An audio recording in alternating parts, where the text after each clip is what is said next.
আজকে তোমাদের আমি একটা এমন কথা বলবো যেটা শুনলে তুমি হয়তো ইটকেও একদিন ছুঁয়ে দেখতে চাইবে। গ্রামের ভাঙা দেওয়ালে যে লালচে ইটগুলো তুমি দেখো, জানো সেগুলোর ভেতরে লুকোনো আছে হাজার বছরের ইতিহাস।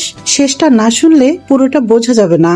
বাংলাদেশের মাটিতে ইটের দালান তৈরির ইতিহাস শুরু হয় গুপ্ত যুগের শেষ ভাগে, কিন্তু তার বিস্তার ঘটে পাল ও সেন আমলে। তখন নির্মিত হতো বিশাল বৌদ্ধ বিহার, মঠ, মন্দির, সবই পোড়ামাটির ইটে। তুমি চট্টগ্রামের সীতাকুণ্ড বা ময়নামতি অঞ্চলের পুরনো ইট দেখেছো?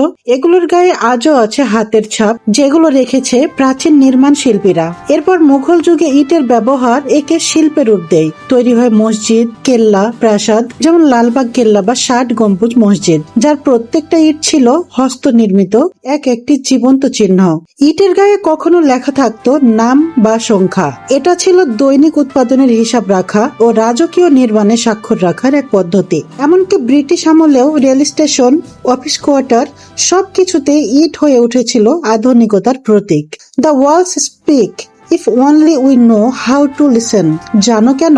ইট মানে শুধু গাঁথনি নয়, এটা এক একটা সময়ের দলিল, যেখানে হাতের ছাপ মানে শ্রম আর পোড়ার দাগ মানে ইতিহাসের উত্তাপ। এই কথাগুলো একদিন মুছে যাবে যদি আমরা নিজে না জানি এই ইটগুলোতে কি লেখা আছে। এই ভিডিওটি যদি তোমার মন ছুঁয়ে যায়, তবে রাত ৯টার লেখাটিও তোমার মন ছুঁতে বাধ্য।